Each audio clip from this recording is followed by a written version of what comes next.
Thank God. സ്തോത്രം. അറിയുമല്ലോ, രതീഷാണ്. പ്രാർത്ഥിക്കുന്നവർ ശ്രദ്ധിച്ചിട്ടുള്ള ഒരു കാര്യമുണ്ടായിരിക്കും. ചില വിഷയങ്ങൾക്ക് വേണ്ടിയുള്ള പ്രാർത്ഥന ലളിതമല്ല, മറ്റു പല വിഷയങ്ങൾക്ക് വേണ്ടിയുമുള്ള പ്രാർത്ഥന പോലെ. പ്രത്യേകിച്ച് പൈശാചികമായ ബാധിപ്പുകൾക്ക്, ആ ബാധിപ്പുകളിൽ നിന്ന് വിടുതലിന് വേണ്ടിയുള്ള പ്രാർത്ഥന. അർത്ഥം, ദൈവത്തിന് ചില വിഷയങ്ങൾക്ക് മറുപടി തരുവാൻ ബുദ്ധിമുട്ടാണെന്നോ ചില പ്രശ്നങ്ങളിൽ നിന്ന് നമ്മെ വിടുവിക്കുവാൻ പാടാണെന്നോ അല്ല. മറിച്ച് ദൈവം എങ്ങനെ പ്രാർത്ഥിക്കുന്ന നമ്മെ ദൈവസേനയിൽ പരിഗണിക്കുന്നു എന്ന് ചോദിച്ചാൽ, അല്ലെങ്കിൽ പ്രാർത്ഥിക്കുന്ന ഭക്തൻ ദൈവസേനയിൽ എങ്ങനെ ആയിരിക്കുന്നു എന്ന് ചോദിച്ചാൽ, പഴയ നിയമ കാഴ്ചപ്പാടനുസരിച്ച് ദാനിയേൽ പ്രവാചകന്റെ പുസ്തകം 10-ാം അധ്യായം 12-ാമത്തെ വാക്യം വായിക്കുമ്പോൾ, ഭക്തൻ പ്രാർത്ഥനയ്ക്കായി മനസ്സ് വച്ചതും ദൈവം ആ പ്രാർത്ഥന കേട്ടു. ദാനിയേൽ മനസ്സ് വച്ചതും ദൈവം പ്രാർത്ഥന കേട്ടു. ഇനി പുതിയ നിയമ കാഴ്ചപ്പാടിലേക്ക് വന്നാൽ, മത്തായിയുടെ സുവിശേഷം 6-ാം അധ്യായം 8-ാമത്തെ വാക്യത്തിൽ സുപ്രസിദ്ധമായ ഗിരിപ്രഭാഷണ മധ്യേ കർത്താവായ യേശു ക്രിസ്തു പ്രാർത്ഥിക്കുന്ന ഭക്തൻ അറിയണം എന്ന് വച്ച് ഇങ്ങനെ പറയുന്നു: നിങ്ങൾക്ക് ആവശ്യമുള്ളത് ഇന്നതെന്ന് നിങ്ങൾ യാചിക്കുന്നതിന് മുമ്പേ ദൈവം, അതേ പിതാവായ ദൈവം അറിയുന്നു. അറിയുക മാത്രമല്ല, ദാനിയേൽ പ്രവാചകനോട് തൻ്റെ പ്രാർത്ഥനയുടെ മറുപടിയുമായി വന്ന ദൂതൻ പറയുന്നു, നീ മനസ്സ് വച്ച മാത്രയിൽ ദൈവം നിന്റെ പ്രാർത്ഥനയ്ക്കുള്ള മറുപടിയുമായി എന്നെ അയച്ചു. അപ്പോൾ ഇവിടുത്തെ ചോദ്യം ഇതാണ്: എന്നിട്ടും എന്തുകൊണ്ട് നമ്മൾ പ്രാർത്ഥിക്കുന്ന ചില വിഷയങ്ങൾക്ക് വിടുതലുണ്ടാകുന്നില്ല? ഇനി പൈശാചികമായ ബാധിപ്പുകളിൽ നിന്നുള്ള വിടുതലാണെങ്കിൽ ഇവിടെ പ്രത്യേകമായിട്ടൊരു കാര്യം ശ്രദ്ധിക്കുക. ഇതൊരു സാധാരണ വിശ്വാസിക്ക് ഒറ്റയ്ക്ക് പ്രാപിച്ചെടുക്കുവാൻ കഴിയുന്ന വിടുതലല്ല. അപ്പോൾ അവനൊപ്പം നിൽക്കുവാൻ, ആ സാഹചര്യങ്ങളെ തിരിച്ചറിഞ്ഞ് മധ്യസ്ഥത അണയ്ക്കുവാൻ ചിലത് അറിവുള്ള, തുണിഞ്ഞിറങ്ങുവാൻ കഴിവുള്ള ചിലർ വേണം. അങ്ങനെയുള്ളവർ എന്തുകൊണ്ട് ഇല്ലാതിരിക്കുന്നു? അല്ലെങ്കിൽ അങ്ങനെ അതിന് പലരും തയ്യാറാകുന്നില്ല. അതുകൊണ്ട് തന്നെ വിടുതൽ സംഭവിക്കാതിരിക്കുന്നു. അപ്പോൾ എന്തുകൊണ്ട് അങ്ങനെ പലരും അതിന് തയ്യാറാകുന്നില്ല? അപ്പോൾ ഇതേക്കുറിച്ചാണ് ഇന്ന് പകൽ ദൈവകൃപയിൽ ആശ്രയിച്ച് അല്പമായി നാം ധ്യാനിക്കുവാനായി പോകുന്നത്. വളരെ പ്രാർത്ഥനയോടെ, പ്രതീക്ഷയോടെ ഒപ്പം വന്നാട്ടെ. ഇന്ന് എന്നെ കേൾക്കുന്ന ചിലരോട് പറയുവാൻ ദൈവത്തിൻ്റെ പരിശുദ്ധാത്മാവ് ഇങ്ങനെ പറയുന്നു: നിങ്ങൾക്ക് ആവശ്യമുള്ളത് നിങ്ങൾ ചോദിക്കും മുമ്പേ എന്താണെന്ന് അറിഞ്ഞ് കർത്താവ് ചെയ്യുവാൻ പോവുക. ശ്രദ്ധിച്ചോ, ഇവിടെ ദൈവത്തിൻ്റെ ആത്മാവ് പ്രത്യേകമായി പറഞ്ഞൊരു പദമുണ്ട്: നിങ്ങൾ ആവശ്യപ്പെടുന്നതിന് മുമ്പേ. പലപ്പോഴും എന്നെ കേൾക്കുന്ന പലർക്കും ആവശ്യപ്പെടുവാൻ അഥവാ പ്രാർത്ഥിക്കുവാൻ അറിയത്തില്ല. എന്തിനു വേണ്ടി പ്രാർത്ഥിക്കണമെന്ന് അറിയാത്തവരായി ചിലർ എന്നെ കേൾക്കുന്നുണ്ട്. ദേഷ്യപ്പെടണ്ട, മറുപടി പറയാം. ഇപ്പോൾ ഉദാഹരണമായിട്ട്, ഇന്ന സ്ഥാപനത്തിൽ ഇന്ന ജോലി എനിക്ക് വേണം, അതിനുവേണ്ടി പ്രാർത്ഥിക്കുന്ന ഒത്തിരി പേരുണ്ടല്ലോ. ലക്ഷ്യമെന്താ? ആ ജോലിയിലൂടെ, അല്ലെങ്കിൽ ആ സ്ഥാപനത്തിലുള്ള ജോലിയിലൂടെ, ആ രാജ്യത്തുള്ള ജോലിയിലൂടെ എനിക്ക് കിട്ടുന്ന വരുമാനം, ആ വരുമാനം കൊണ്ട് മക്കളെ പഠിപ്പിക്കണം, വീട് വയ്ക്കണം, എൻ്റെ ആഗ്രഹങ്ങളൊക്കെ നേടിയെടുക്കണം, സന്തോഷമായി എനിക്ക് ജീവിക്കണം, അല്ലേ? അപ്പോൾ പ്രാർത്ഥന മുഴുവനും ഈ ജോലിക്ക് വേണ്ടിയാ. ആവശ്യം എന്താ? മക്കളെ പഠിപ്പിക്കണം, വീട് വയ്ക്കണം, അതാ. അപ്പോൾ അവിടേക്ക് എത്തിയിട്ടില്ല. കർത്താവ് പറയുക, നിന്റെ ആവശ്യം ജോലിയല്ല, മക്കളെ പഠിപ്പിക്കണം, വീട് വയ്ക്കണം, സന്തോഷമായി ജീവിക്കണം, അതിനു വേണ്ടിയുള്ളത്, യെസ്, യേശുവിൻ നാമത്തിൽ അതിനു വേണ്ടിയുള്ളത് എൻ്റെ കർത്താവ് നിന്റെ കരങ്ങളിൽ നൽകുവാൻ പോകുക. നീ ചോദിക്കുന്ന ജോലിയല്ല, ആ ജോലി കൊണ്ട് എന്താണോ നീ ആഗ്രഹിക്കുന്നത്, അതെ, അത് നേടിയെടുക്കുവാൻ വേണ്ടത്, അതേ സഹോദര സഹോദരി, നിന്റെ ജീവിതത്തിൽ സംഭവിക്കുവാൻ പോകുക. ആ ജോലി കിട്ടിയില്ല, അയ്യോ കർത്താവേ, ഞാൻ ആഗ്രഹിച്ച ജോലി കിട്ടിയില്ല, ഞാൻ ആഗ്രഹിച്ച രാജ്യത്ത് ചെന്നെത്തുവാൻ കഴിഞ്ഞില്ല, ആ പോസ്റ്റിൽ എനിക്ക് എത്തുവാൻ കഴിഞ്ഞില്ല. ഭാരപ്പെടേണ്ട, അതല്ല നിന്റെ വിഷയം.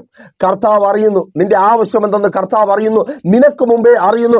അതവൻ നിവർത്തിച്ച് തരുവാൻ പോകുക യേശുവിൻ നാമത്തിൽ. അതങ്ങനെ സംഭവിക്കുന്ന കൃപയ്ക്ക് എത്ര പേർ സ്തോത്രം പറഞ്ഞ് ഏറ്റെടുക്കും? എൻ്റെ അപ്പൻ എനിക്ക് മുമ്പേ എൻ്റെ ആവശ്യം അറിഞ്ഞ്, ഓ റാഷി ഖാറാത്തെ, യെസ്, യേശുവിൻ നാമത്തിൽ. സഹോദര, നീ ആഗ്രഹിക്കുന്നത് പോലെ നീ കുടുംബമായി സ്വന്തം ഭവനത്തിലേക്ക് താമസം മാറുവാൻ പോകുക. യെസ്, നീ ആ ഭവനം പണിയുവാൻ പോകുക. അയ്യോ ദേവദാസനെ, ആ ജോലിയില്ലല്ലോ. ജോലിയല്ല നിന്റെ ആവശ്യം, ഭവനം പണിയല്ലേ, മനോഹരമായൊരു ഭവനമല്ലേ. കർത്താവ് അതിനു വേണ്ടിയുള്ള നിന്റെ കരങ്ങളിൽ തരിക യേശുവിൻ നാമത്തിൽ. സ്തോത്രം പറഞ്ഞ് ഏറ്റെടുക്ക്. ഇപ്പോൾ അത് സംഭവിക്കുന്ന കൃപയ്ക്കായി അതിനു വേണ്ടിയുള്ളത് ഈ ദിവസങ്ങളിൽ ആമേൻ കർത്താവ് ചെയ്യുക. ഓ താങ്ക് ഗോഡ്. മക്കളെ പഠിപ്പിക്കണം.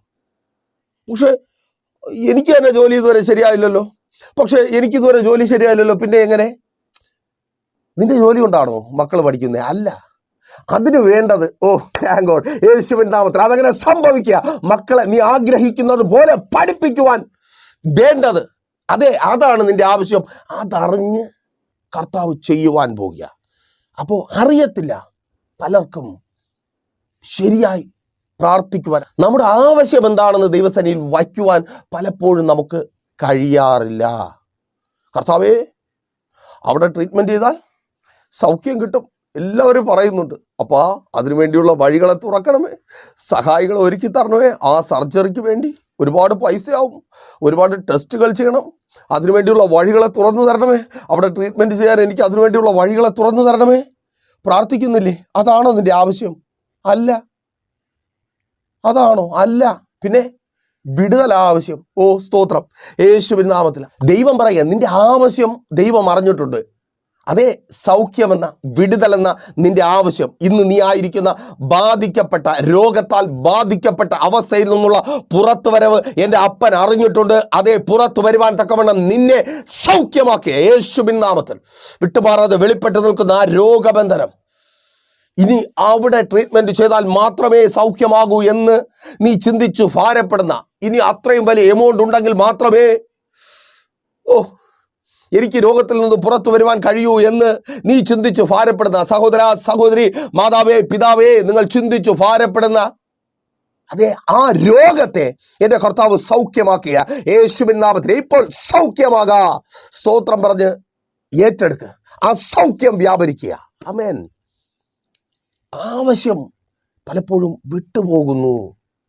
മക്കളെ പഠിപ്പിക്കണം, ഇന്ന കോഴ്സിന് പഠിപ്പിക്കണം അല്ലേ? ആ കോഴ്സിന് തന്നെ പഠിപ്പിക്കാൻ പറ്റണം, ഇല്ലെങ്കിൽ സങ്കടമാണ്. മെഡിസിന് പഠിപ്പിക്കുവാൻ ആഗ്രഹിച്ചായിരുന്ന ഒത്തിരി മാതാപിതാക്കളെ പ്രൈസർ ഫാമിലിയിലൂടെ ഞങ്ങൾക്കറിയാം. ഇന്ന കോഴ്സിന് തന്നെ വിടണമെന്ന്, ഇന്ന രാജ്യത്ത് വിട്ട് കാനഡയിൽ വിട്ട് തന്നെ പഠിപ്പിക്കണമെന്ന് ആഗ്രഹിച്ചായിരുന്ന മാതാപിതാക്കൾ, അവർക്ക് അതിനുള്ള പ്രാപ്തിയും കഴിവും ഉണ്ടായിരുന്നു 1, 2, 3 വർഷങ്ങൾക്ക് മുമ്പ്. പക്ഷേ ഇപ്പോൾ അതിനുള്ള കഴിവില്ല. അതുകൊണ്ട് തന്നെ പഠിപ്പിക്കാതിരിക്കാൻ കഴിയത്തില്ലല്ലോ. മറ്റു പല കോഴ്സുകളും മക്കൾക്ക് ചൂസ് ചെയ്യേണ്ട അവസരം വന്നിരിക്കുന്നു. ഭാരമാണ്. അയ്യോ കർത്താവേ, നീ എൻ്റെ പ്രാർത്ഥന കേട്ടില്ലല്ലോ. കർത്താവേ, ആ കോഴ്സിന് എൻ്റെ കുഞ്ഞിനെ വിടാൻ പറ്റിയില്ലല്ലോ. കർത്താവ് ചോദിക്കുക, നിന്റെ ആവശ്യം അതാണോ? ആണോ കാനഡയിലേക്ക് വിട്ടത്? ആ വലിയ ശമ്പളം, നിന്റെ തലമുറയുടെ ഭാവി സെറ്റിലാകുന്ന, അത് മുഖാന്തരം നിനക്ക് ലഭിക്കുന്ന ആ പേര്, പല മാതാപിതാക്കളുടെ ആഗ്രഹം അത്രമാത്രമേ ഉള്ളൂ. മക്കൾ നന്നായിരിക്കണം. അത് മറ്റുള്ളവർ പറയണം, അവൻ്റെ മക്കൾ നന്നായിരിക്കുന്നു. ആ പേരിന് വേണ്ടി കിടന്ന് അധ്വാനിക്കുന്നതൊക്കെ നിങ്ങളുടെ അധ്വാനം വെറുതെ ആയി തീരുവാൻ എൻ്റെ കർത്താവ് അനുവദിക്കത്തില്ല. അപ്പോൾ മെഡിസിൻ പഠിച്ചാൽ ഡോക്ടർ പ്രൊഫഷൻ, പിന്നെ അവരുടെ ലൈഫ് സെറ്റിലായി, ഒന്നും അറിയണ്ട. ഇന്ന കോഴ്സിന് ചേർന്നാൽ അവൻ്റെ ലൈഫ് സെറ്റിലായി. അയ്യോ, ആ കോഴ്സിന് ചേർക്കാൻ പറ്റിയില്ല. ഭാരം. ആവശ്യം എന്താ? ലൈഫ് സെറ്റിലാവുക, നിന്റെ പേരുയരുക. അത് കർത്താവ് അറിഞ്ഞിട്ടുണ്ട്. നിന്റെ തലമുറകളുടെ മേലുള്ള വാഗ്ദത്തം അതാ. Thank God. നിന്റെ ആവശ്യം നിനക്ക് മുമ്പേ കർത്താവ് അറിഞ്ഞിട്ടുണ്ട്. അവനത് ചെയ്യും. നിന്റെ തലമുറകളിലൂടെ അവരുടെ കോഴ്സിൻ്റെ വലിപ്പം നോക്കിയല്ല, നിന്റെ ബുദ്ധിക്ക് അനുസരിച്ചല്ല, എൻ്റെ ദൈവം അവൻ്റെ പ്രാപ്തിക്കൊത്തവണ്ണമുള്ളത് നിങ്ങളുടെ തലമുറകളിലൂടെ ചെയ്യുവാൻ പോകുക യേശുവിൻ നാമത്തിൽ. അതേ, നിങ്ങൾ ആഗ്രഹിക്കുന്നത് നിങ്ങളുടെ തലമുറകളിൽ എൻ്റെ അപ്പൻ ചെയ്യുവാൻ പോകുക. അവരിലൂടെ സഹോദര സഹോദരി, നിന്റെ പേരുയരും. No doubt. മറ്റുള്ളവർ പറയും. സ്തോത്രം. നിന്റെ മക്കളെക്കുറിച്ച് മറ്റുള്ളവർ പറയും. അഭിമാനത്തോടെ നിനക്ക് 4 പേർ കൂടുന്നതിന് മധ്യത്തിൽ നിവർന്നു നിൽക്കുവാൻ കഴിയും. അവരുടെ ലൈഫ് സെറ്റിലാകുന്നത് നീ കാണും. നീ അലഞ്ഞ അലച്ചിൽ, നീ അനുഭവിച്ച കഷ്ടം, നീ കടന്നുപോയ ഇല്ലായ്മയുടെ അനുഭവം, അത് അവരിലേക്ക് എത്തുവാൻ ദൈവം അനുവദിക്കത്തില്ല. അതിനൊരു സ്റ്റോപ്പ് ഉണ്ടാകുവാൻ പോകുക. നിന്നിൽ ആ അലച്ചിൽ തീരുക. വിശ്വസിക്കുന്നവർ സ്തോത്രം പറഞ്ഞ് ഏറ്റെടുത്തോ. നിന്നിൽ ആ അലച്ചിൽ തീരുക. ഇന്ന് നീ അലഞ്ഞു നടക്കുന്ന അനുഭവം, അത് നിന്നിൽ തീരുക. നിന്റെ തലമുറകൾ അലഞ്ഞു നടക്കുവാൻ എൻ്റെ ദൈവം അനുവദിക്കത്തില്ല. ആഹാരമില്ലാതെ, സ്ഥിര വരുമാനമില്ലാതെ, മറ്റുള്ളവരുടെ ദയാദാക്ഷിണ്യത്തിൽ നീ ഇന്നായിരിക്കുന്ന ആ അവസ്ഥയിൽ നിന്റെ തലമുറകളാകുവാൻ എൻ്റെ ദൈവം അനുവദിക്കത്തില്ല. അതേ, നിന്റെ കണ്ണുനീരിന് എൻ്റെ കർത്താവ് മറുപടി നൽകും. ആമേൻ. അപ്പോൾ ആവശ്യം എന്ത്? നമ്മൾ ചോദിക്കുന്നത് എന്ത്? ഒന്ന് ചിന്തിച്ച് നോക്കിയല്ലേ? ആ പൈസ കിട്ടണം, ആ ലോണ് കിട്ടണം, അവരെനിക്ക് ഇത്രയും പൈസ കടം തന്ന് എന്നെ സഹായിക്കണം, എന്നാൽ മാത്രമേ എൻ്റെ ബിസിനസ് ഡെവലപ്പായി പോകത്തുള്ളൂ. ലക്ഷ്യം അല്ലെങ്കിൽ ആവശ്യം എന്താ? ബിസിനസ് ഡെവലപ്പായി പോകണം. ചോദിക്കുന്നത് എന്താ? പൈസ.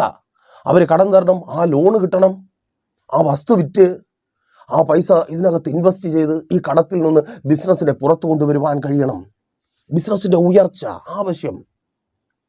നീ ചോദിക്കുന്നതിനെ കുറിച്ചല്ല, നിന്റെ ആവശ്യം നിനക്ക് മുമ്പേ കർത്താവ് അറിഞ്ഞിട്ടുണ്ട്.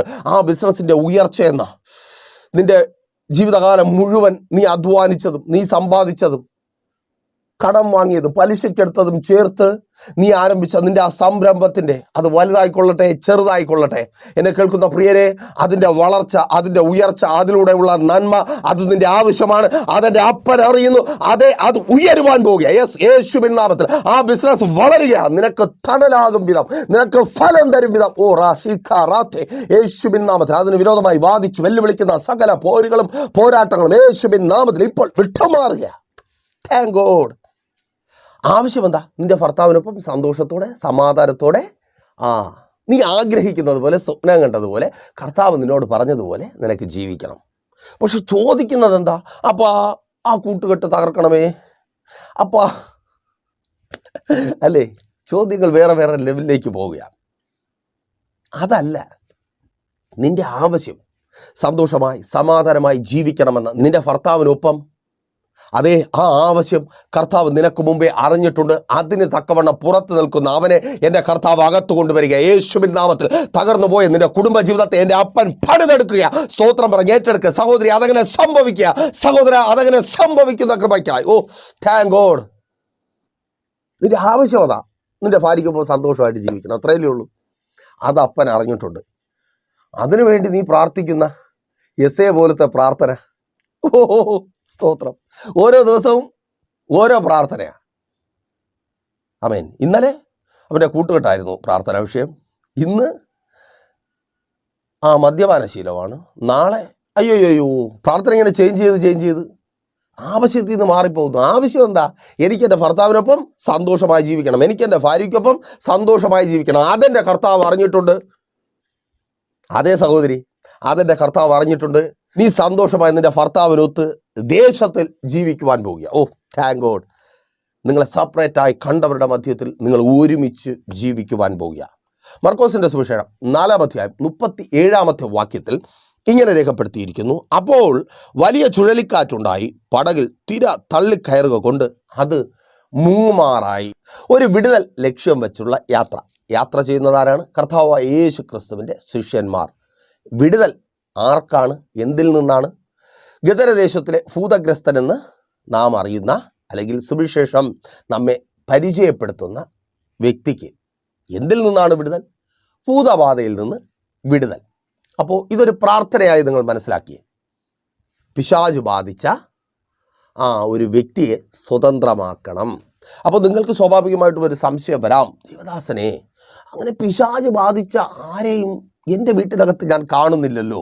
നമ്മൾ പലപ്പോഴും ചിന്തിക്കുന്നത് ഇങ്ങനെയാണ്, പിശാച് ബാധിച്ചവൻ നെറ്റിയിലൊരു ചാപ്പ കുത്തിയിരിക്കും, ഇത് പിശാച് ബാധയാണ്. അപ്പോൾ പിശാച് ബാധിച്ചവനെ എങ്ങനെ തിരിച്ചറിയാം? അവൻ്റെ പ്രവൃത്തികൾ കൊണ്ട് നമുക്ക് തിരിച്ചറിയുവാൻ കഴിയും. അത് ദൈവാത്മാവുള്ളവനെയോ അങ്ങനെ തന്നെ അറിയാൻ പറ്റുന്നേ.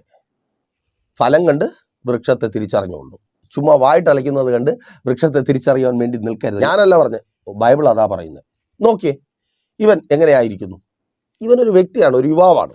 അപ്പോൾ യുവാവായ ഇവൻ കല്ലറകളിൽ പാർക്കുന്നു. എവിടെ പാർക്കാനുള്ളവനാ? വീട്ടിൽ പാർക്കാനുള്ളവൻ. ഒന്ന്, വീട്ടിൽ പാർക്കാനുള്ളവൻ കല്ലറയിൽ പാർക്കുന്നു. ജീവനില്ലാത്തടത്ത് പാർക്കുന്നു. വീട് ജീവനുള്ളിടമ, ജീവൻ ഉണ്ടാകുന്നിടമ, സന്തോഷമുള്ളിടമ, സമാധാനമുള്ളിടമ. അവിടെ പാർക്കാതെ കല്ലറയിൽ മരിച്ചവരുടെ ഇടയിൽ പാർക്കുന്നു. അത് ആത്മീയമായി മരിച്ചവരുടെ ഇടയിലാകാം. അങ്ങനെയാണെങ്കിൽ വീട്ടിനകത്ത് ആത്മീയമായ ജീവനുണ്ട്, അല്ലേ? വീട്ടിനകത്ത് പ്രാർത്ഥനയുണ്ട്, ആരാധനയുണ്ട്, എല്ലാം ഉണ്ട്. ആ സമയം ഇവൻ പോയി ആത്മീയമായി മരിച്ച കുടിയന്മാരുടെ കൂട്ടത്തിലിരിക്കുക. പിശാച് ബാധയാ, അല്ലാതെ പിന്നെന്താ? ഓ സ്തോത്രം. പ്രാർത്ഥിക്കാനിരിക്കുന്നിടത്ത് നീ എന്താ ശൂലം കൊണ്ട് കുത്താൻ പോവുകയാണോ? അവൻ്റെ കരലിൽ തുളയിടുകയാണോ? പുറത്ത് പോയി ഇരുന്ന് അവൻ ചെയ്യുന്നത് പോലെ പുറത്ത് കുടിയന്മാർക്കൊപ്പം ഇരുന്ന് കരലിൽ തുളയിട്ടുകൊണ്ടിരിക്കുക. പൊത്തുപോകുമെന്നേ കേട്ടിട്ടില്ലേ? ശ്വാസകോശം സ്പോഞ്ച് പോലെയാണ് ആ ആള് പറയുന്നത്. അതെ, അതൊക്കെ പൊത്തുപോകും. ആ കാര്യങ്ങളൊക്കെ ചെയ്യുക. അപ്പോൾ അകത്ത് അങ്ങനെ ഒന്നുമില്ല. എന്നിട്ട് അവൻ പുറത്തു പോയിരിക്കുന്നത് പിശാച് ബാധിച്ചത് കൊണ്ടാണ്. മർക്കോസിന്റെ സുവിശേഷം 5-ാം 1 മുതൽ താഴേക്കുള്ള വാക്യങ്ങളിൽ രേഖപ്പെടുത്തപ്പെട്ടിരിക്കുന്ന കാര്യമാണ് ഞാൻ പറയുന്നത്. 2, അവിടെ എഴുതിയിരിക്കുന്നു, അവൻ വിലങ്ങുകളെ ഉരുമ്മി പൊട്ടിക്കുന്നു എന്ന് പറഞ്ഞാൽ അവൻ ബന്ധങ്ങൾക്ക് വില കൊടുക്കുന്നില്ല. ഭാര്യ ആ ബന്ധത്തിന് വില കൊടുക്കുന്നില്ല, അതുകൊണ്ടാണല്ലോ മറ്റൊരു സ്ത്രീയുടെ പിന്നാലെ പോകുന്നത്. ഭർത്താവ് ആ ബന്ധത്തിന് വില കൊടുക്കുന്നില്ല, അതുകൊണ്ടാണല്ലോ മറ്റൊരു പുരുഷന്റെ പിന്നാലെ പോകുന്നത്. അമ്മയപ്പന്മാരെന്ന ബന്ധത്തിന് വില കൊടുക്കുന്നില്ല, അതുകൊണ്ടാണല്ലോ അവരുടെ വാക്ക് കേൾക്കാതെ. ആമേൻ. തിരിച്ചറിയുന്നവർക്കായി ദൈവത്തെ സ്തുതിക്കുന്നു. അപ്പോൾ അത് ദോഷമാണ്. പോകുന്നവനും പോകുന്നവൾക്കും ഈ പിള്ളേർക്കും എല്ലാം അറിയാം, അപ്പൻ്റെ അമ്മയുടെ വാക്ക് കേട്ടില്ലെങ്കിൽ അത് ദോഷമാണ്. ആവശ്യമില്ലാത്ത പ്രശ്നങ്ങളിൽ ചെന്ന് ചാടും, വല്ലവൻ്റെ ഇടി വാങ്ങി പിടിക്കേണ്ടി വരും, അധ്വാനിച്ചുണ്ടാക്കുന്ന പൈസ മറ്റാരെങ്കിലും അനുഭവിക്കും, അല്ലേ? ഇതൊക്കെ അറിയാമായിരുന്നിട്ടും വീട്ടിനകത്ത് സന്തോഷത്തോടെ സമാധാനത്തോടെ ഇരിക്കുവാനുള്ളവൻ എന്തുകൊണ്ട് ആ വഴിക്ക് പോകുന്നു? ഭൂതം, പിശാച് ബാധിച്ചിരിക്കുന്നു, പിശാച് ബാധിച്ചിരിക്കുന്നു, തന്നെ ചതയ്ക്കുന്നു. അവിടെ പറയുന്നു അവൻ തന്നെത്താൻ ഉപദ്രവിക്കുന്നവനാണ്. വീട്ടിനകത്ത് നല്ല ആഹാരമൊക്കെ കഴിച്ച് സന്തോഷമായിട്ട് വീട്ടിനകത്തൊന്ന് ശ്രദ്ധിച്ച് നോക്കിയേ. നമ്മൾ ഹോട്ടലിലുള്ള ആഹാരമൊക്കെ നല്ല സ്പൈസി ആയിരിക്കും, നല്ല മണമായിരിക്കും. വീട്ടിലെ ആഹാരത്തിന് ആ മണവും ആ ഒരു സ്പൈസിനെസ് ഒന്നും കാണത്തില്ല. പക്ഷേ വീട്ടിലെ ആഹാരം നല്ല ഹെൽത്തി ആയിരിക്കും. അങ്ങനെ കണ്ടതും കടിയതൊന്നും വാരി മണപ്പിക്കാൻ വേണ്ടി ഭാര്യയാണെങ്കിലും അമ്മയാണെങ്കിലും നിൽക്കത്തില്ല. അവർക്കറിയാം മക്കൾക്ക് അല്ലെങ്കിൽ ഭർത്താവിന് എങ്ങനെയുള്ള ആഹാരം വേണം. ആ ആഹാരം അവർക്ക് ആരോഗ്യം പ്രദാനം ചെയ്യുന്നതാവണം. യഥാർത്ഥം പറഞ്ഞാൽ മരുന്ന നമ്മുടെ വീട്ടുകാർ നമുക്ക് തരുന്നേ, നമുക്ക് ആരോഗ്യം ഉണ്ടാകാൻ വേണ്ടി. പക്ഷെ പുറത്താണെങ്കിലോ ഇവൻ ശരീരത്തെ നശിപ്പിച്ചുകൊണ്ടിരിക്കുക, മദ്യപാനത്തിലൂടെ, മോശം ആഹാരങ്ങൾ കഴിച്ച്, ഇല്ലേ? അതവനറിയാം.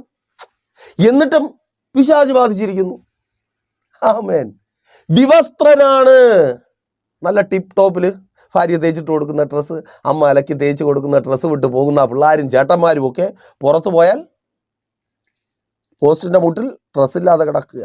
വിവസ്ത്രനാകുന്നു, നഗ്നനാക്കപ്പെടുന്ന നിലയിൽ അപമാനിതനായി. തിരിച്ചറിയുന്നവർക്കായി ഞാൻ ദൈവത്തെ സ്തുതിക്കുന്നു. അതെ, കാരണം എന്താ? അറിയാം, മറ്റുള്ളവരുടെ മുമ്പിൽ ഞാൻ പരസ്യക്കോലമായി തീരും, മറ്റുള്ളവർ എന്നെ കണ്ട് പരിഹസിക്കും, പക്ഷേ പിശാച് ബാധിച്ചിരിക്കുന്നു. അപ്പോ ഇങ്ങനെ ബാധിക്കപ്പെട്ട ചിലർ ഇപ്പോൾ ഉണ്ടല്ലോ, ശരിയാണല്ലോ, അവരിൽ നിന്നുള്ള വിടുതലാണ്. അങ്ങനെയുള്ള വിടുതൽ പ്രതീക്ഷിച്ച് ഈ കർത്താവായ യേശു ക്രിസ്തുവിൻ്റെ ശിഷ്യന്മാർ പോകുന്നു. അപ്പോൾ ഇവിടെ നിങ്ങൾ പ്രധാനമായിട്ട് ശ്രദ്ധിക്കുക, ഇങ്ങനെയുള്ള വിഷയങ്ങളിൽ നിന്ന് വിടുവിക്കുവാൻ കർത്താവിന് കഴിയില്ലേ? അതേക്കുറിച്ചാണ് നമ്മൾ ചിന്തിച്ച് തുടങ്ങിയപ്പോൾ ഇങ്ങനെ പറഞ്ഞു വന്നത്. അപ്പോൾ ഞാൻ വ്യക്തമായിട്ട് തന്നെ പറഞ്ഞു, അങ്ങനെ ഒരു വ്യത്യാസവും ദൈവത്തിൻ്റെ മുമ്പിലില്ല. ഏത് വിഷയവും, നിങ്ങളുടെ ആവശ്യം എന്തായിരുന്നാലും, അത് നിങ്ങളുടെ കയ്യിലിരിപ്പ് കൊണ്ട് നിങ്ങൾക്ക് വന്ന കുഴപ്പമായിരുന്നാലും, മറ്റുള്ളവർ നിങ്ങൾക്ക് വിരോധമായി ചെയ്ത് നിങ്ങൾക്ക് വന്ന കുഴപ്പമായിരുന്നാലും, നിങ്ങളുടെ ബലഹീനതകൾ കൊണ്ട് നിങ്ങൾക്ക് വന്ന കുഴപ്പമായിരുന്നാലും, പിശാച് ബാധിച്ച് നിങ്ങളുടെ ജീവിതത്തിൽ വരുന്ന പ്രശ്നമായിരുന്നാലും, ദൈവത്തിനെല്ലാം ഒന്നുപോലെ തന്നെയാണ്. ഒന്നുപോലെ നിങ്ങളുടെ ആവശ്യം നിങ്ങൾക്ക് മുമ്പേ അറിഞ്ഞ് ദൈവം അതിൽ നിന്ന് വിടുതൽ തരും. അപ്പോൾ അവിടെ നമ്മൾ ഭയന്ന് മാറി നിൽക്കേണ്ട കാര്യമില്ല. ദൈവത്തിന് എല്ലാ വിഷയവും ഒരുപോലെ തന്നെയാണ്. മറുപടി ഉണ്ട്, വിടുതലുണ്ട്. പ്രിയരെ, നിങ്ങളിന്ന് അനുഭവിക്കുന്ന ആ പൈശാചിക ബാധിപ്പിൽ നിന്ന് നിങ്ങളുടെ പ്രിയപ്പെട്ടവരെ ബന്ധിച്ച് നിങ്ങളുടെ കുടുംബത്തിനകത്തെ സന്തോഷത്തെ, സമാധാനത്തെ കവർന്നു കളയുന്ന ആ പിശാച് ബാധയിൽ നിന്ന് നിങ്ങൾക്ക് വിടുതലുണ്ട്. ആ പൈശാചികമായ ബാധിപ്പിൽ നിന്ന് നിങ്ങൾക്ക് വിടുതലുണ്ട്. അപ്പോൾ ഇവിടെ എന്താ സംഭവിക്കുന്നത്? ഇവർ ഗലീല കടലിലായിരിക്കുകയാണ്. എവിടേക്ക് പോവുക? വിടുവിക്കുവാൻ വേണ്ടി പോവുക. ആരെ? ഭൂതഗ്രസ്തരെ വിടുവിക്കുവാൻ വേണ്ടി പോവുക. പെട്ടെന്ന് കാറ്റാഞ്ഞു വീശി, ചുഴലിക്കാറ്റാഞ്ഞു വീശി, ഫലമായിട്ട് തിരമാല ഉയർന്നു പൊങ്ങി വള്ളം ഏറിലായി. ഇപ്പം മുങ്ങിപ്പോവും. വലിയ പ്രതിസന്ധി. ശ്രദ്ധിച്ചേ, ഇവിടെ കർത്താവ് എന്നോട് ചോദിച്ചൊരു ചോദ്യം ഞാൻ നിങ്ങളോട് ചോദിക്കുകയാണ്. ഇങ്ങനെ ഒരു അവസ്ഥയിൽ നിങ്ങൾ എത്തുന്നു. ലക്ഷ്യം ഒരു വിടുതലാണ്. പ്രാർത്ഥിച്ചു തുടങ്ങി, വിടുതലിലേക്ക് എത്തിയിട്ടില്ല, ഗലീല കടലിൽ നിൽക്കുന്നതേ ഉള്ളൂ. അപ്പോൾ അങ്ങനെ നിങ്ങൾ മനസ്സിലാക്കുക, ഇത്രയും വലിയ പ്രശ്നം ഉണ്ടായി. നിങ്ങളാണെങ്കിൽ എന്തു ചെയ്യും? സ്വാഭാവികമായിട്ടും നമ്മൾ അവിടെ നിന്ന് പതുക്കെ വലിയും. അയ്യോ, നടക്കത്തില്ല. ഇപ്പോൾ ഗദരദേശത്താണെങ്കിലും ഓക്കെ, അത് പ്രശ്നമാണ്, നമുക്കറിയാമല്ലോ. പക്ഷേ ഇത് അവിടെ എത്തിയില്ല, അതിനു മുമ്പേ തന്നെ പ്രശ്നമാണ്. അപ്പോൾ നമ്മൾ എന്താ ചിന്തിക്കുന്നേ? അങ്ങ് എത്തിയില്ല, പ്രാർത്ഥനയ്ക്കായിട്ട് മുട്ടുമടക്കിയില്ല, അതിനു മുമ്പേ തന്നെ പ്രശ്നമാണ്. അപ്പോൾ പ്രാർത്ഥിച്ചിട്ട് കാര്യമില്ല. ഇല്ലേ? പലരും പിന്മാറിപ്പോകുന്നു. ആ ഗലീല കടലിൽ നിന്ന് യാത്ര മതിയാക്കി തിരികെ പോകുന്നു. പലരും പിന്മാറിപ്പോകുന്നു. അത് വിഷയത്തിന് വിടുതൽ ആവശ്യമായിരിക്കുന്നവർ മാത്രമല്ല, പിന്നെ ആ വിഷയത്തിന് വിടുതൽ വാങ്ങിക്കൊടുക്കുവാൻ തക്കവണ്ണം കൂടെ നിൽക്കേണ്ടവർ. ഞാൻ നേരത്തെ പറഞ്ഞു, ഈ പൈശാചികമായുള്ള ബാധിപ്പുകളിൽ നിന്ന് പ്രാർത്ഥിച്ച് വിടുതൽ പ്രാപിക്കുക എന്ന് പറഞ്ഞാൽ ഒരു സാധാരണ വിശ്വാസിയെ സംബന്ധിച്ച് ബുദ്ധിമുട്ടുള്ള കാര്യമാണ്. അവിടെ ചില കാര്യങ്ങൾ തിരിച്ചറിവാൻ കഴിവുള്ള, തുനിഞ്ഞിറങ്ങുവാൻ കഴിവുള്ള ചിലർ വേണം. ആ തുനിഞ്ഞിറങ്ങേണ്ട സ്ഥലമാണ് ഈ കാറ്റാഞ്ഞു വീശി തിരമാല ഉയർന്നു പൊങ്ങി പടക് മുക്കുമാറാക്കുന്ന അവസ്ഥ. ആ സാഹചര്യത്തിൽ പേടിച്ചോടാതെ നിൽക്കുവാൻ കഴിവുള്ള, മധ്യസ്ഥത അണയ്ക്കുവാൻ കഴിവുള്ള ചിലർ വേണം. എങ്കിലേ മുൻപോട്ട് പോകുവാൻ കഴിയത്തുള്ളൂ. ദൗർഭാഗ്യവശാൽ അങ്ങനെ പലരും തയ്യാറാകുന്നില്ല, പേടിച്ചോടുന്നു. കാരണം എന്താ? ആ പടകിലുള്ള ഒരുവനെ അനേകർ കാണുന്നില്ല. പടകിൽ ആരുണ്ട്? യേശുവുണ്ട്. കാറ്റ് വീശിയതൊക്കെ ശരിയാ, തിരമാല ഉയർന്നു, വെള്ളം മുങ്ങുമാറായി, അതൊക്കെ ശരിയാ. പക്ഷേ പടകിൽ യേശുവുണ്ട്. പ്രാർത്ഥിക്കുന്ന സഹോദര സഹോദരി, നിന്നോടുകൂടെ യേശുവുണ്ട്. പിശാച് എത്ര തന്നെ ആ പ്രാർത്ഥനയെ തകർത്ത് കളയുവാൻ തക്കവണ്ണം എഴുന്നേറ്റാലും, നിന്നെ വീഴ്ത്തി കളയുമെന്ന് വെല്ലുവിളിച്ചാലും, നീ തിരിച്ചറിയ്, പ്രാർത്ഥിക്കുവാൻ മുട്ടുമടക്കിയ നിനക്കൊപ്പം യേശുവുണ്ട്.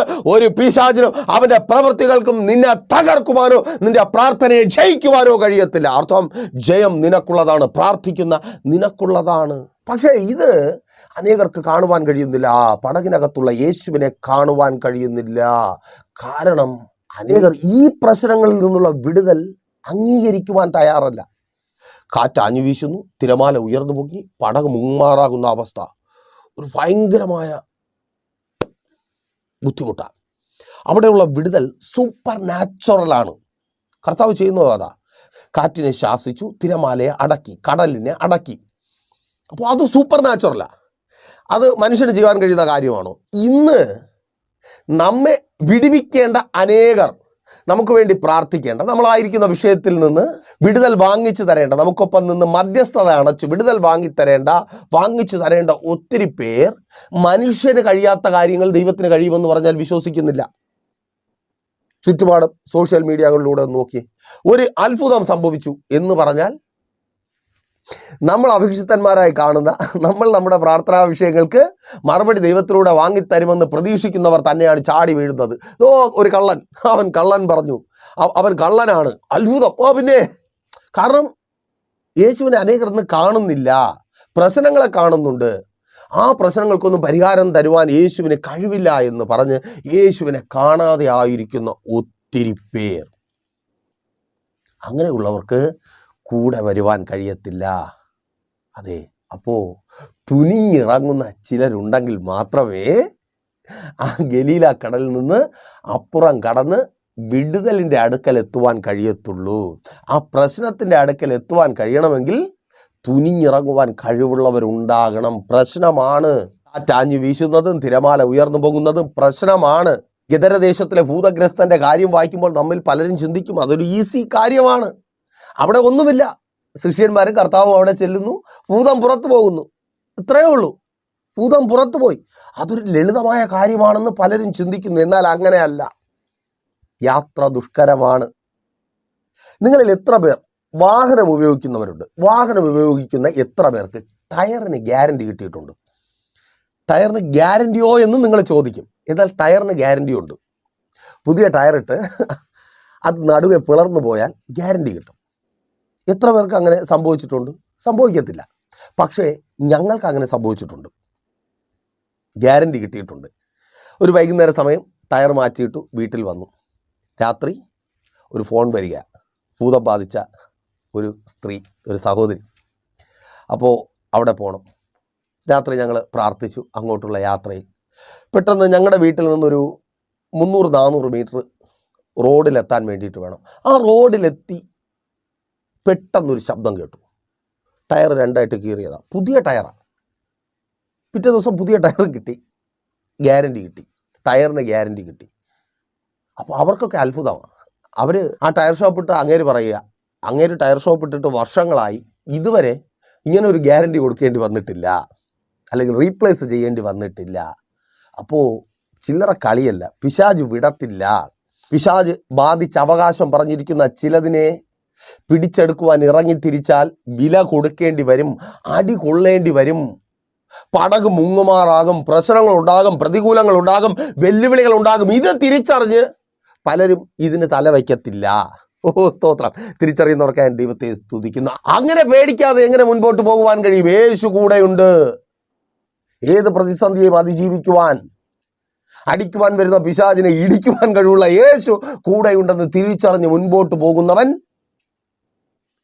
ആ വിടുതലിലേക്ക് നിങ്ങളെ എത്തിക്കും. ഈ ദിവസങ്ങളിൽ പ്രിയ സഹോദരങ്ങളെ, പ്രൈസർ ഫാമിലി, അതേ, ആ യേശുവിനെ തിരിച്ചറിഞ്ഞിട്ടുണ്ട്. എൻ്റെ യേശു അത്ഭുതം പ്രവർത്തിക്കുന്നവനാ. ഒരു പിശാചിനും എൻ്റെ യേശുവിനെ തൊടുവാൻ കഴിയത്തില്ല. അവൻ്റെ നാമത്തിൽ ഞങ്ങൾ ഇറങ്ങുമ്പോൾ കാറ്റ് ഉയരും, അറിയാം, തിരമാല ഉയർന്നു പോകും, പ്രശ്നങ്ങളുണ്ടാകും, പക്ഷേ യേശു ഞങ്ങളുടെ പടകിലുണ്ട്. അതുകൊണ്ട് ആ ഭൂതം പുറത്തു പോകും. അതേ മാതാവേ, അതേ പിതാവേ, ഗിദരദേശത്തിലെ ഭൂതഗ്രസ്തനെ പോലെ സമയത്തിനും കാലത്തും വീട്ടിൽ കയറാതെ പുറത്ത് നടക്കുന്ന, ബാധിക്കപ്പെട്ട പുറത്ത് നടക്കുന്ന ചിലതിനെ പുറത്താക്കുവാൻ തക്കവണ്ണം നിനക്ക് വേണ്ടി മധ്യസ്ഥ വയ്ക്കുവാൻ, ഇടിവിൽ നിൽക്കുവാൻ ഞങ്ങൾക്ക് കഴിയും. അതേ, അവർ പുറത്തു വരിക, ആ ബാധ അവരെ വിട്ട് പുറത്തു പോകുക. ഓ താങ്ക് ഗോഡ്, യേശുവിൻ നാമത്തിൽ അതങ്ങനെ സംഭവിക്കുന്ന കൃപയ്ക്കായി. വചനം പറയുന്നു, അവനെ കണ്ട് ദെക്കപ്പൊലി ദേശം ആശ്ചര്യപ്പെട്ടു. അതേ മാതാവേ, ഈ ദിവസങ്ങളിൽ നിന്റെ തലമുറയെ കണ്ട് ഒത്തിരി പേർ ആശ്ചര്യപ്പെടുവാൻ പോകുക. അപവാദം പറഞ്ഞ ഒത്തിരി പേർ, നിന്റെ തലമുറകളുടെ ഭാവി തകർന്നെന്ന് പറഞ്ഞ ഒത്തിരി പേർ യേശുവിൻ നാമത്തിൽ. അതേ മാതാവേ, നിന്റെ തലമുറയുടെ ഭാവി തകർന്നു. ഇനി അവൾ പുറത്ത് വരത്തില്ല, നല്ലൊരു വിവാഹം നടക്കത്തില്ല, ആ കൊച്ചിന് നല്ലൊരു വിവാഹം ഉണ്ടാകത്തില്ല, നല്ലൊരു ജോലി കിട്ടത്തില്ല, അവന്റെ വിദ്യാഭ്യാസം അങ്ങനെ ആയിപ്പോയി എന്ന് പറഞ്ഞവർ ആശ്ചര്യപ്പെടുവാൻ പോകുക. യേശുവിൻ നാമത്തിൽ അതങ്ങനെ സംഭവിക്കുന്ന കൃപയ്ക്കായി. Thank God. സഹോദരി, നിന്നിൽ നിന്നകന്നു ദുർനടപ്പുകാരനായി മദ്യത്തിനും വ്യഭിചാര ബന്ധങ്ങൾക്ക് പിടിക്കപ്പെട്ട നിന്റെ ഭർത്താവ് മടങ്ങി വരിക. അവനെ അങ്ങനെ കണ്ടവർ ആശ്ചര്യപ്പെടും വിധത്തിൽ അവനെ മടക്കി വരുത്തുവാൻ തക്കവണ്ണം നിനക്കൊപ്പം നിൽക്കുവാൻ, കാറ്റിനെയും കടലിനെയും ഭയപ്പെടാതെ കർത്താവ് യേശു ക്രിസ്തുവിൽ വിശ്വസിച്ച് മധ്യസ്ഥ അണയ്ക്കുവാൻ ഞങ്ങളുണ്ട്. പ്രാർത്ഥിക്ക്, എൻ്റെ കർത്താവ് പ്രവർത്തിക്കുവാൻ പോകുക. ഓ സ്തോത്രം. അവൻ അകത്ത് വരുവാൻ പോകുക. അതേ സഹോദര, സ്വന്തം ബുദ്ധി പണയം വെച്ച് ആരുടെയൊക്കെ ഇഷ്ടത്തിന് ജീവിക്കുന്ന നിന്റെ ഭാര്യ നിനക്കൊപ്പം തിരിച്ചു വരുവാൻ പോകുക. യേശുവിൻ നാമത്തിൽ. അനേകർ ഭയന്ന് മാറി നിൽക്കുക. അയ്യോ, ഇതിലൊക്കെ പ്രാർത്ഥിച്ചു കഴിഞ്ഞാൽ, ഈ വിഷയങ്ങൾക്കൊക്കെ കൈവച്ചാൽ, ഓ ഞങ്ങൾക്ക് വയ്യായേ. പേടിച്ചു നിൽക്കുന്നവരുടെ മധ്യത്തിൽ നീ ധൈര്യമായിരിക്കെ, നിനക്കൊപ്പം ഞങ്ങളുണ്ട്. അതേ, കർത്താവ് പ്രവർത്തിക്കും. പുറത്തു വരിക, നിന്റെ ഭാര്യ പുറത്തു വരിക. Thank God. പലവിധ രോഗങ്ങളാൽ ബാധിക്കപ്പെട്ട് കല്ലറ തേടി പോയിക്കൊണ്ടിരിക്കുന്ന ചിലരെ എൻ്റെ കർത്താവ് ജീവിതത്തിലേക്ക് തിരികെ കൊണ്ടുവരിക. യേശുവിൻ നാമത്തിൽ ഇപ്പോൾ അതങ്ങനെ സംഭവിക്കുന്ന കൃപയ്ക്കായി. ആമേൻ. ആ കടമെന്ന, ഓ സ്തോത്രം, കല്ലറകളിലേക്ക് നഗ്നനാക്കപ്പെട്ട് ആ കല്ലറയിൽ നടക്കുന്നത് പോലെ അപമാനിക്കപ്പെട്ട്, നിന്ദിക്കപ്പെട്ട്, തലകുനിഞ്ഞായിരിക്കുന്ന നിന്നോട് തന്നെ സഹോദര, സഹോദരി, ആ കടബാധ്യതയിൽ നിന്ന് നീ പുറത്തു വരുവാൻ പോകുക. ആ നഗ്നത മാറുവാൻ പോകുക. അപമാനം, ആ നിന്ന വിട്ടുമാറുക. ഓ താങ്ക് ഗോഡ്. ആ ഗദരദേശത്തിലെ ഭൂതഗ്രസ്തൻ സൗഖ്യമായി മറ്റുള്ളവർക്ക് ആശ്ചര്യമായി മാറുവാൻ പോകുക. നീ ആശ്ചര്യമായി മാറുവാൻ പോകുക. നിന്റെ തലമുറകൾ ആശ്ചര്യമായി മാറുവാൻ പോകുക. നിന്റെ ആ തൊഴിൽ ആശ്ചര്യമായി മാറുവാൻ പോകുക. അമ്മേ, നിന്റെ കുടുംബ ജീവിതം സഹോദര, സഹോദരി ആശ്ചര്യമായി മാറുവാൻ പോകുക. നിങ്ങൾ ഭയപ്പെടാം, തെറ്റില്ല. പക്ഷേ കൂടെ നിൽക്കുന്നവർ, നിങ്ങളെ ലക്ഷ്യത്തിലെത്തിക്കേണ്ടവർ ഭയപ്പെട്ടാൽ പ്രശ്നമാണ്. അപ്പോൾ തിരിച്ചറിയുക, ദൈവത്തിന് കുഴപ്പമുള്ളത് കൊണ്ടല്ല, നമ്മൾ വഴിയിൽ പേടിച്ചു പോകുന്നത് കൊണ്ടാണ്. യേശുവിനെ തിരിച്ചറിയുവാൻ കഴിയാത്ത പലരുടെയും പിന്നാലെ നിങ്ങൾ പോകുന്നത് കൊണ്ടാണ്. ഇന്നും ജീവിക്കുന്ന 2000 വർഷങ്ങൾക്ക് മുമ്പ് കാറ്റിനെ ശാസിച്ച് കടലിനെ അമർത്തി ഗദരദേശത്തിലെ ഭൂതഗ്രസ്തനെ വിടുവിച്ച കർത്താവ് യേശു ക്രിസ്തുവിൽ വിശ്വസിക്കുന്ന, അവൻ ഇന്നും അത്ഭുതങ്ങളിൽ പ്രവർത്തിക്കുന്നു എന്ന് വിശ്വസിക്കുന്ന, ആ അത്ഭുതങ്ങൾ കാണുന്ന ഞങ്ങൾ നിങ്ങൾക്കൊപ്പമുണ്ട്. ധൈര്യമായിരിക്കുക, ഈ ഭൂതം പുറത്തു പോകും. അപ്പോൾ മെസ്സേജ് നിങ്ങൾക്ക് അനുഗ്രഹമായെന്ന് കരുതുന്നു. അനുഗ്രഹമായെങ്കിൽ ഇത് ചെയ്യും. നിങ്ങൾ അറിയുന്ന ഒത്തിരി പേരിലേക്ക് ഈ മെസ്സേജ് ഷെയർ ചെയ്യുക. അതുപോലെ തന്നെ ഒരു പ്രാർത്ഥനാ വിഷയമായി നിങ്ങൾ വല്ലാതെ ഭാരപ്പെട്ടായിരിക്കുന്നുവെങ്കിൽ ധൈര്യമായി പ്രൈസർ ഫാമിലിയിലേക്ക് കോൺടാക്ട് ചെയ്യുക. നമുക്ക് ഒരുമിച്ച് പ്രാർത്ഥിക്കാം.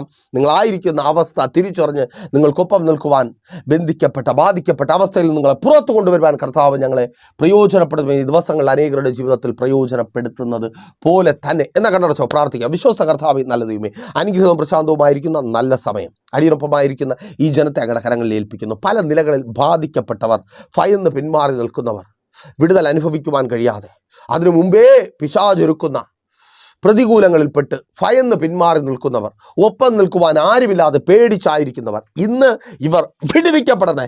സകല ബാധിപ്പുകളും വിട്ടുമാറട്ടെ. രോഗമിട്ട് ബാധിക്കുന്ന സകല അശുദ്ധാത്മാക്കളും ദുരാത്മാക്കളും വിട്ടുപോകട്ടെ. യേശുവിൻ നാമത്തിൽ സൗഖ്യം വ്യാപരിക്കട്ടെ. സകല രോഗബന്ധനവും അവയവങ്ങളുടെ മേൽ വ്യാപരിക്കുന്ന രോഗം സൗഖ്യമാകട്ടെ. അവയവങ്ങളിൽ ജീവനുണ്ടാകട്ടെ. നിർജീവമായ അവയവങ്ങളിൽ ജീവനുണ്ടാകട്ടെ. ആശുപത്രി കിടക്കകൾ മാറ്റിവിരിക്കപ്പെടട്ടെ. ആമേൻ. കിടക്കയിലായിപ്പോയ ചിലർ എഴുന്നേറ്റ് നടക്കട്ടെ. Thank God. കുഞ്ഞുങ്ങൾ, രോഗികളായി ഭാരപ്പെടുന്ന കുഞ്ഞുങ്ങൾ, ആമേൻ, സൗഖ്യമാകട്ടെ. വിദ്യാഭ്യാസ മേഖലകൾ അനുഗ്രഹമായി തീരട്ടെ. ഭാവിക്ക് വിരോധമായുള്ള വെല്ലുവിളികൾ, തലമുറകളെ വല്ലാതെ ബാധിക്കുന്ന പരാജയം വിട്ടുമാറട്ടെ. ജയിച്ചു തുടങ്ങട്ടെ. കൂട്ടുകെട്ടുകൾ, ദുർനടപ്പുകൾ മാറിപ്പോകട്ടെ. ഭർത്താക്കന്മാർ, ഭാര്യമാർ അനുഗ്രഹിക്കപ്പെടട്ടെ. ദൈവഹിതമല്ലാത്ത വഴികളിൽ നിന്ന് അവർ മടങ്ങി വരട്ടെ. സ്നേഹവും ഐക്യതയും ഉണ്ടാകട്ടെ. പുതിയ തൊഴിലുകൾ ഉണ്ടാകട്ടെ. ജോലി സാഹചര്യങ്ങളെ ഇല്ലാതാക്കി കളയുന്ന, വരുമാന വഴികളെ തകർത്ത് കളയുന്ന സകല പൈശാചിക ബന്ധനവും പോരുകളും ഇപ്പോൾ യേശുവിൻ നാമത്തിൽ വിട്ടുമാറട്ടെ. പുതിയ ജോലികൾ ലഭിക്കട്ടെ. എല്ലാ കടബാധ്യതകളും മാറട്ടെ. കടഭാരങ്ങൾ മാറട്ടെ. കൊടുത്തു തീർക്കുവാൻ തക്കവണ്ണം വഴികൾ തുറക്കട്ടെ. എല്ലാ ഇല്ലായ്മകളും മാറട്ടെ. ദാരിദ്ര്യങ്ങൾ മാറട്ടെ. ദാരിദ്ര്യം മാറട്ടെ. സ്വന്തം ഭവനങ്ങളെ പണിയട്ടെ. പണികൾ പൂർത്തിയാകട്ടെ. ബാധ്യതകൾ മാറട്ടെ. ആമേൻ. വാഹനങ്ങൾ വാങ്ങട്ടെ. വസ്തു കച്ചവടങ്ങൾ നടക്കട്ടെ. വിൽപ്പനകളും വാങ്ങലുകളും നടക്കട്ടെ. ബിസിനസ്സുകൾ അനുഗ്രഹമായി തീരട്ടെ. കച്ചവടങ്ങൾ അനുഗ്രഹമായി തീരട്ടെ. ശുശ്രൂഷകന്മാരും അനുഗ്രഹിക്കപ്പെടട്ടെ. പിതാവിൻ്റെ പുത്രൻ്റെ പരിശുദ്ധാത്മാവിൻ്റെ നാമത്തിൽ ഈ ജനത്തെ അടിയൻ അനുഗ്രഹിച്ച് പ്രാർത്ഥിക്കുന്നു. അനുഗ്രഹമാക്കി പരിപാലിക്കും. വലിയ സാക്ഷ്യത്തിനായി ഒരുക്കും. സകല ബന്ധനങ്ങൾ വഴിയും ചിലത് പുറത്തു വരും. യേശുവിൻ നാമത്തിൽ തന്നെ ആമേൻ. അപ്പോൾ പറയാതെ നിങ്ങളുടെ വലിയ അഭിപ്രായങ്ങളും നിർദ്ദേശങ്ങളും ഞങ്ങളെ അറിയിക്കുമല്ലോ. നാളെ പകൽ നാം ഇപ്പോൾ ഒരുമിച്ചായിരുന്നു കേട്ട് അനുഗ്രഹം പ്രാപിച്ച പ്രൈസർ ഫാമിലിയുടെ പ്രഭാതമനെ എന്ന പ്രതിദിന വചന സന്ദേശത്തിലൂടെ നാം ഒരുമിച്ചായിരിക്കും. അതുവരേക്കും പ്രിയരെ, have a nice day. Praiser family global മിനിസ്ട്രിയുടെ വിശുദ്ധ സഭാരാധന എല്ലാ ഞായറാഴ്ചയും രാവിലെ 10 മണി മുതലും എല്ലാ വെള്ളിയാഴ്ചകളിലും ഉപവാസവും ഓൺലൈൻ മധ്യസ്ഥ പ്രാർത്ഥനയും രാവിലെ 11 മണി മുതലും ഞങ്ങൾ നിങ്ങൾക്കായി ലൈവിൽ പ്രാർത്ഥിക്കുന്നു. നിങ്ങളുടെ പ്രാർത്ഥനാ വിഷയങ്ങൾ കമന്റ് ചെയ്യുക. പ്രൈസർ ഫാമിലി ഗ്ലോബൽ എന്ന നമ്മുടെ യൂട്യൂബ് ചാനലിലൂടെ നിങ്ങൾ ലോകത്തിന്റെ ഏത് ഭാഗത്തായിരുന്നാലും ഞങ്ങൾക്കൊപ്പം ചേർന്ന് പ്രാർത്ഥിക്കുവാനും ആരാധിക്കുവാനും അവസരമുണ്ട്. നേരിട്ട് ആരാധനയിൽ പങ്കെടുക്കുവാനും വിടുതൽ പ്രാപിക്കുവാനും ആഗ്രഹിക്കുന്നവർ ഞായറാഴ്ച രാവിലെ കാർഷിക കോളേജിനടുത്ത് കാക്കാമുല ചാമ്പവിളയിലെ പ്രൈസർ ഫാമിലി വർഷിപ്പ് സെന്ററിലേക്കും ഞായറാഴ്ച വൈകുന്നേരം 3 മണിക്ക് നെയ്യാറ്റിൻകര അമരവിള താന്നിമൂട് സുമംഗലി ഓഡിറ്റോറിയത്തിന് സമീപമുള്ള MS പ്ലാസയിലേക്കും കടന്നു വരിക. നിങ്ങളുടേതായ ഒരു വിഷയത്തിനു വേണ്ടി പ്രാർത്ഥിക്കുവാനും കൗൺസിലിംഗിനുമായി സ്ക്രീനിൽ കാണുന്ന നമ്പറിൽ കോൺടാക്ട് ചെയ്യുക. നിങ്ങൾക്കും ഈ പ്രോഗ്രാം സ്പോൺസർ ചെയ്യുവാനും കർത്താവായ യേശുക്രിസ്തുവിന്റെ സുവിശേഷം അനേകരിലേക്ക് എത്തിക്കുവാനും അവസരമുണ്ട്. പ്രാർത്ഥനയോടെ വിളിക്കുക. ആമേൻ.